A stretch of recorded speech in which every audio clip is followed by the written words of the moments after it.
sa safety ng mga Filipinos, nandiyan na yan, no? Kasi every tension or political disturbances or war or conflicts sa Greater Middle East and North African region, kagaya ng Arab Spring, ay talagang vulnerable.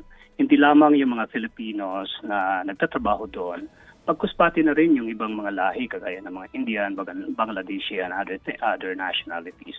So, kailangan unawain nating mabuti na ang region na ito ay mayroong about 2.2 million Filipinos na nagtatrabaho mula sa Israel. Saudi Arabia alone received the bulk of this Filipino employment.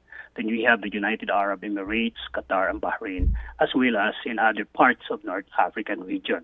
In the case of Israel, we only have, I think, 30,000 more or less Filipinos, while in Iran, we only have around 1,000, more or less 1,000 Filipinos, because many of these Filipinos are actually married to Iranian. So, yung kanilang pamilya ay kasama na roon siguro sa bilangan, ano po.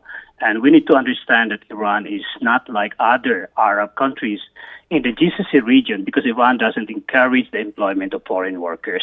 No, instead, Iran prioritizes international. So, kaya ganun po ang nagiging composition. But in all this, tensions, geopolitical, problems in Greater Middle East and North African region, ay talagang mayroong implication doon sa mga Filipinos.